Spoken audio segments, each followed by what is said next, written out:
this point in time. All right, now, our respected former players, Dean Witters and Beau Champion, have outlined their desire for an Australian Indigenous team to compete on the international stage. Take a look.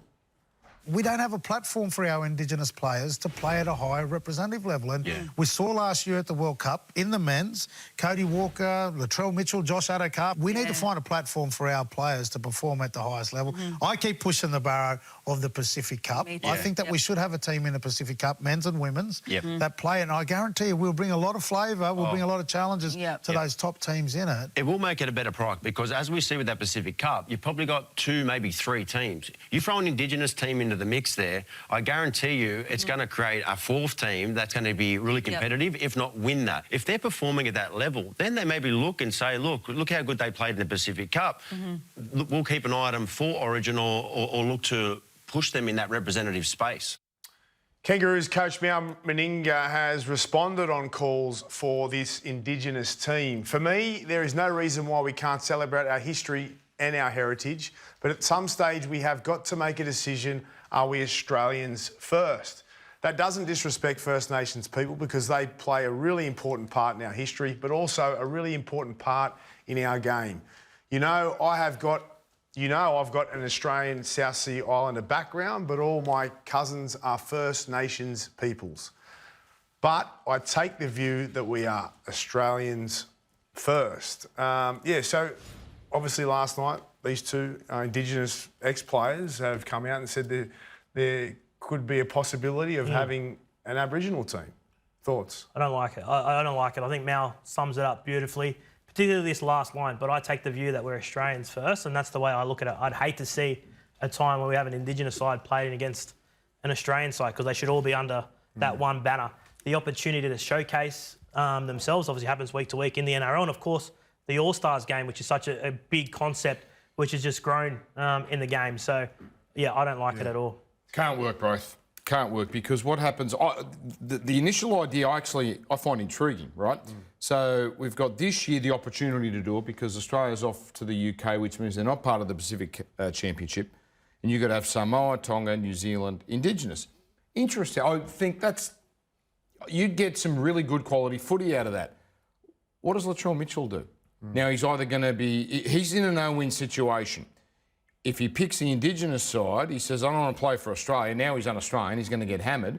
And if he picks Australia, because that should come first, now he's doing something against his people. It can't possibly work. And what happens if it does work and we go to a World Cup? What does Australia play Indigenous? It's like when Australia played Australia A in cricket. It was a disaster. You can't have it. What do you think? Oh, look, I can understand why Indigenous players might want to discuss it and air it on a platform and have people have a look at it. But I think Mal, and it was great work by Paul Crawley to get straight to Mal and ask him for his take on it. Mal's the best qualified to speak about it as the current Australian coach. And to me, you look at all the champion Indigenous players that have worn the green and gold. Arthur Beetson was the first Indigenous Australian captain in any sport all the way back in 1970. That's more than 50 years ago. There's so much history and there's so much heritage already in that jumper. The likes of Gordon Tallis, Steve Renouf, Greg Inglis, Jonathan Thurston, they've all proudly worn that jumper.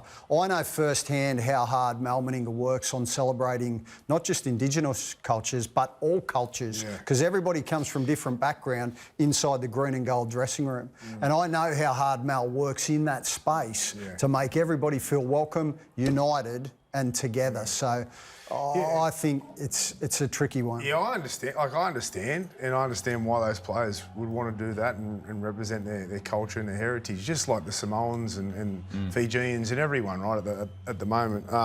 The concern for me would be it just doesn't feel right, Australia playing versus an Aboriginal team. It's sort of, with combative sport and in any code, anywhere around the world, when you get to a high level, it's us versus them. And I don't think it should be us versus them. I think it can cause divide and division, and I don't think it's really I don't think it. Can't have the potential. I don't like the potential of that. You can't have the potential of one of those parties, the Australian team or the Indigenous team, being booed on Australian soil. No. That helps nobody. In saying that, can't work, but it's an interesting thought idea. because they'd put the cleaners through some World Cup. Oh, they would. Scotland, have a please. chance inside. France, please. I mean, you imagine what the Indigenous side would do to some of those They'd be teams? a great team. They'd be a great team. But I think Mal Meninga was handled it well. 100%. And like Hoop said, he's probably the best to speak to it, out of any of us. So, yeah, there you have it.